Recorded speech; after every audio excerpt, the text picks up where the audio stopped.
Assalamualaikum, halo everyone, halo, welcome back to my channel. Oke guys, balik lagi bersama aku Nelly. Seperti biasanya aku bakalan bahas video. Oke, nah teman-teman semuanya, kali ini video yang mau aku lihat ini menurut aku menarik banget dari judul videonya, tapi aku belum lihat sama sekali gitu. Tapi ini judulnya itu sedikit sensitif gitu. Jadi judulnya itu ada, wah Malaysia putuskan gunakan bahasa Indonesia saja, bahasa Melayu tak aku. Nah itu dia judulnya ya guys ya, jangan salah sangka dulu gitu ya. Aku belum lihat sama sekali isi videonya, kita bisa lihat bareng-bareng kayak gimana sih gitu maksudnya gitu. Oke, jadi jangan salah paham dulu. Oke. Buat teman-teman yang udah mampir sama aku, makasih banyak. Terima kasih banyak, semoga teman-teman semuanya panjang umur, murah rezeki, dan selalu diberi kesehatan, amin. Oke, langsung deh kita play dulu video kali ini, kita lihat deh bareng-bareng. Let's go. Bahasa Nusantara. Pemilihan bahasa Malaysia saat ini terbatas, yaitu menggunakan bahasa Indonesia atau bahasa Inggris. Dan itu pilihan yang masuk akal, mengingat bahasa Melayu Malaysia semakin kurang diminati. Kita ketahui bahasa Indonesia ataupun Inggris lebih dominan di Asia Tenggara. Lebih baik bagi Malaysia untuk bersikap realistis daripada memaksakan bahasa Melayu sebagai bahasa dunia, mengingat perbedaannya dengan bahasa Indonesia dan kurangnya daya tarik global. Di sini ada cuplikan menarik dari Pak Zainal. Mari kita saksikan. Oke, kita lihat bareng-bareng ya. Katanya ini cuplikan dari Pak Zainal. Tingkat tinggi ASEAN, KTT ASEAN yang diadakan di Labuan Bajo. Labuan Bajo. Ada perbedaan dalam istilah bahasa Melayu Malaysia dengan bahasa Indonesia.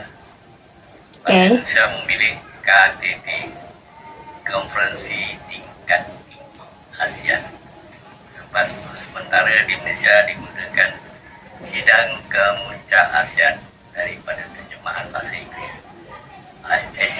Asian Summit nanti, Asian Summit 2023.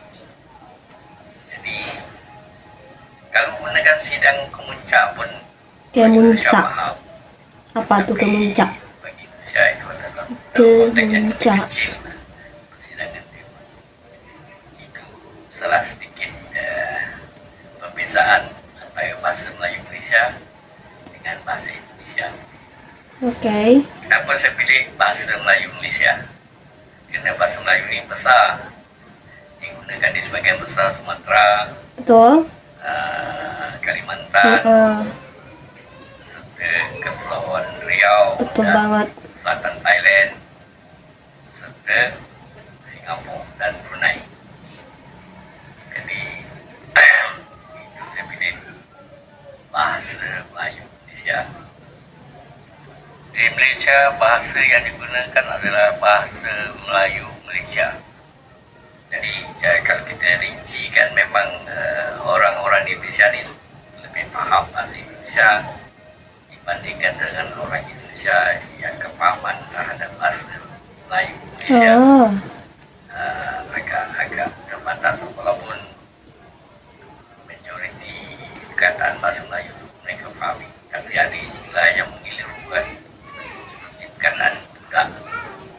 Kalau kita ikutkan secara halus, budak membawa makna orang suruhan. Memang dalam bahasa Melayu sendiri di Malaysia pun banyak menggunakan perkataan budak sebagai orang kanan dia atau anak buah dia atau pekerja dia. Jadi di Indonesia budak digunakan kepada orang suruhan. Itu juga perkataan gampang. Gampang ni di Malaysia sebagai satu istilah yang negatif. Jadi berasal daripada perkataan anak gampang. Di Indonesia pun anak gampang juga. Jadi mana di Indonesia mudah. Orang yang melahirkan tanpa ayah. Tak spend. Dengan mudah tanpa ikatan pernikahan. Melahirkan anak. Namakan anak gampang, anak mudah. Tapi di Indonesia, di Malaysia istilahnya selalu beza. Jadi konotatif yang negatif. Dan banyak lagi lah. Ya, negatif. Membingungkan apakah banyak warga Malaysia yang memahami bahasa Indonesia, atau mungkin mereka banyak belajar dari konten berbagai bahasa Indonesia di media sosial yang sangat melimpah. Bisa Yang jadi pasti sih. bagi orang Indonesia, bahasa Melayu Malaysia terasa kuno dan belum baku, bahkan membingungkan. Sebelum Sumpah Pemuda 1978, Sumpah bahasa Pemuda. ini dikenali sebagai bahasa Melayu di Indonesia. Tambahan di Jakarta, di mana orang-orang Jakarta menggunakan bahasa Betawi yang Ya, Betawi. Kalau Jakarta emang Betawi. Betawi.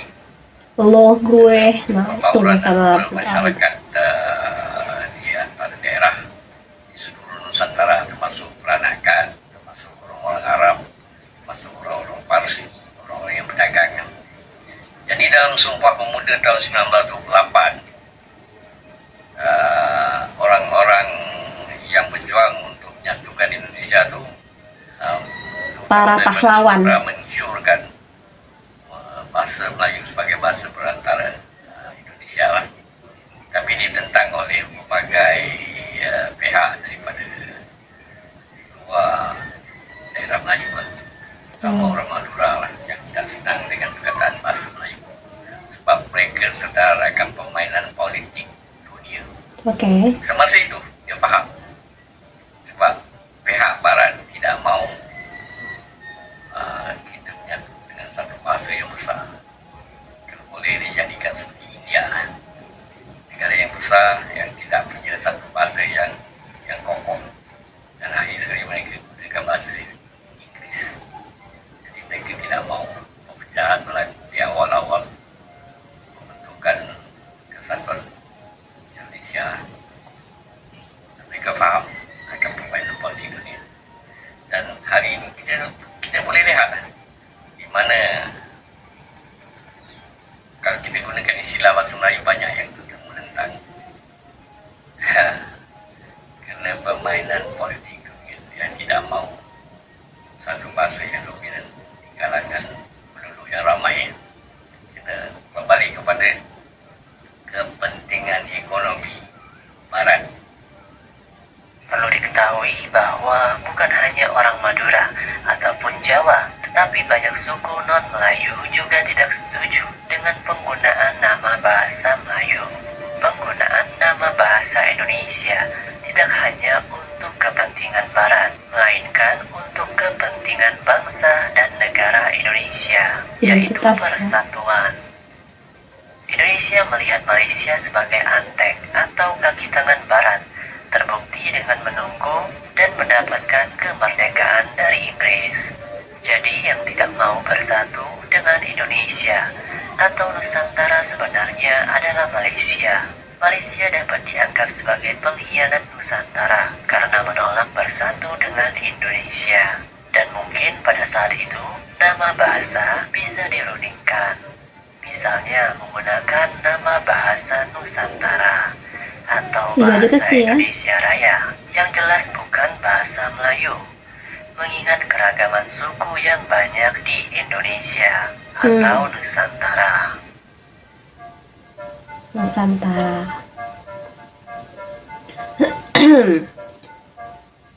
Nah teman-teman, itu dia ya videonya, kita lihat ya. Ini masalah bahasa Indonesia, bahasa Melayu gitu ya. Ya emang akhir-akhir ini benar-benar menarik banget untuk dibahas ya guys. Tapi jangan salah paham, aku nggak ada maksud apa-apa pun man. Oke, aku cuma mau bilang emang di Indonesia itu emang banyak banget suku ras gitu ya. Nggak cuman ada Melayu doang gitu di Indonesia ya. Dari Sabang sampai Merauke itu banyak banget gitu bahasa daerah yang ada di Indonesia. Ya, kita mulai. Ya, aku tinggal di Riau, tentu Melayu gitu ya. Tapi di Jawa ada Jawa, Sunda gitu ya. Di Indonesia itu ada Bugis juga. Tapi banyak lah di Indonesia ini ya. Jadi bahasa daerah tuh emang banyak banget di Indonesia. Jadi menurut aku sih nggak salah ya kalau menjadi bahasa kesatuan untuk menyatukan Indonesia itu ya bahasa Indonesia guys gitu. Aduh. Oke, mungkin kali ini kita cukupkan sekian dulu. Kita bisa jumpa lagi next video. But Don't forget like, comment, share, subscribe. Jangan lupa loncengnya diaktifkan juga. Oke, terima kasih. See you. Bye bye. Assalamualaikum. Kalau di video tadi dijelaskan katanya yang menentang, kalau kata Bapak Sina ya, yang menentang bahasa Melayu katanya itu Madura tadi. Tapi ya aku sedikit setuju juga sih dengan adminnya. Nggak mungkin cuman karena Madura doang yang nggak setuju jadi nggak jadi bahasa Melayu ya gitu ya. Ya karena itu di Indonesia itu karena banyak bahasa daerah gitu guys, banyak banget ya suku bangsanya. Jadi ini nggak murni untuk barat-barat sana ya, tapi ini untuk kesatuan bangsa negara gitu ya. Itu pondasi awal dalam mendirikan bangsa itu kan emang harus kokoh ya.